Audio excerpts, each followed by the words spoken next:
Hello NEET candidates, Haryana state ने MBBS BDS course के लिए stay vacancy round schedule release कर दिया है। इस शेड्यूल के अकॉर्डिंग इसमें जो फ्रेश रजिस्ट्रेशन है वो 23 सितंबर 2 PM से स्टार्ट हो जाएगी और उसका जो लास्ट डेट है वो 25 सितंबर। रजिस्ट्रेशन करने के बाद अगर आप अपने एप्लीकेशन में कोई एडिटिंग करना चाहते हैं तो वो भी आप इन्हीं डेट्स में कर सकते हैं, यानी कि 23 सितंबर से लेकर 25 सितंबर। और साथ ही choice filling and choice locking भी इन्हीं डेट्स में होगी, यानी 23 सितंबर से लेकर 25 सितंबर तक। उसके बाद जो भी कैंडिडेट ऐसे हैं कि जिन्हें राउंड 1, राउंड 2, राउंड 3 से कोई भी सीट अलॉट नहीं हुई और उनका पहले से रजिस्ट्रेशन हो रखा है, तो वो लोग इस राउंड में पार्टिसिपेट करने के लिए विलिंगनेस देंगे। और ऐसे कैंडिडेट जिन्हें राउंड 1, राउंड 2 या राउंड 3 से सीट अलॉट हुई थी बट उन्होंने ज्वाइन नहीं की, तो वो लोग भी इस राउंड में पार्टिसिपेट करने के लिए विलिंगनेस दे सकते हैं। और ये ऑप्शन आपको ऑनलाइन ही मिलेगा, यानी कि आपके लॉगिन आईडी जो आपको प्रोवाइड किया गया है हरियाणा की वेबसाइट पर, वहीं से जाके लॉगिन करते हुए आपको ये विलिंगनेस देनी है।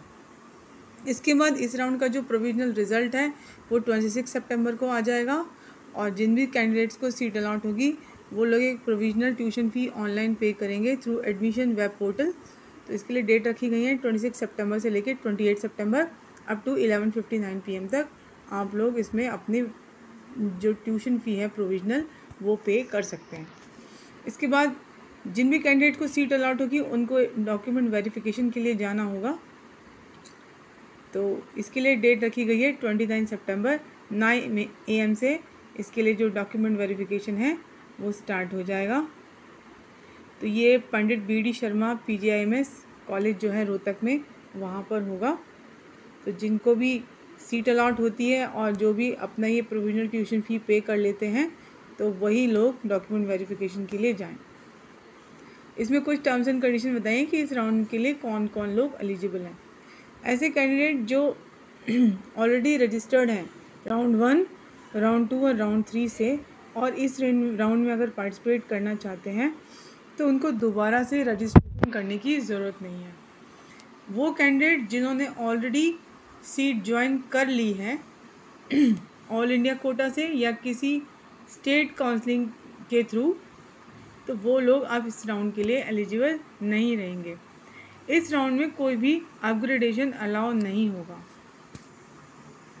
तो जितने भी कैंडिडेट्स हैं, चाहे वो ऑलरेडी रजिस्टर्ड हैं या वो इस राउंड में फ्रेश रजिस्ट्रेशन करते हैं, जो भी इस राउंड में पार्टिसिपेट करना चाहते हैं उनको एक सिक्योरिटी डिपॉजिट भी पे करना होगा। अगर आप गवर्नमेंट कॉलेजेस के लिए देख रहे हैं तो इसके लिए जो फ़ी रहेगी वो रहेगी 10,000 रुपीज़ और SC, OBC, EWS और PWD कैटेगरी के कैंडिडेट्स के लिए ये सिक्योरिटी अमाउंट रहेगी 5,000। ये हरियाणा स्टेट के कैंडिडेट्स के लिए है, यानी कि ये मैंने आपको स्टेट कोटा की जो सीट्स हैं उनके लिए बताई है।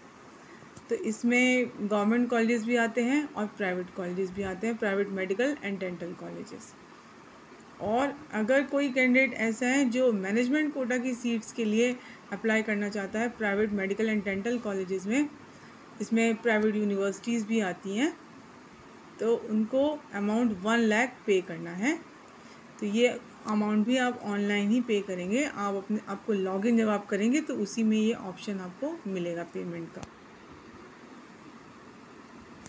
अगर कैंडिडेट को कोई सीट अलॉट होती है, जो भी वो चॉइसेस फिल करते हैं, लेकिन वो ज्वाइन नहीं करते, तो उनका सिक्योरिटी अमाउंट जो है वो फॉरफिट हो जाएगा, यानी कि वापस नहीं मिलेगा। और कैंडिडेट्स जो भी ये सिक्योरिटी अमाउंट पे कर रहे हैं, जिनको कोई भी सीट अलॉट नहीं होती है, तो काउंसलिंग प्रोसेस के कंप्लीट होने के बाद ये अमाउंट उनको वापस रिफ़ंड हो जाएगी। जिस अकाउंट से आप लोग पेमेंट करेंगे उसी अकाउंट में ये अमाउंट वापस आ जाएगी, लेकिन काउंसलिंग कंप्लीट होने के बाद। अगर कोई भी कैंडिडेट कुछ रॉन्ग इन्फॉर्मेशन देता है रजिस्ट्रेशन के टाइम पर और अगर उसको सीट अलॉट होती है बट डॉक्यूमेंट वेरिफिकेशन के टाइम पर अगर वो डॉक्यूमेंट्स शो नहीं कर पाता जो कि उसने रजिस्ट्रेशन के टाइम पर अपलोड किए थे, तब भी ये सिक्योरिटी अमाउंट फॉरफिट हो जाएगी, वापस नहीं मिलेगी। तो ये कुछ टर्म्स एंड कंडीशन थी जो कि मैंने आपको बताई। तो आपको रजिस्ट्रेशन के लिए ओनली 3 डेज़ दिए जा रहे हैं। तो जो भी कैंडिडेट ऐसे हैं जो पहले रजिस्ट्रेशन नहीं कर पाए थे तो वो लोग कर सकते हैं।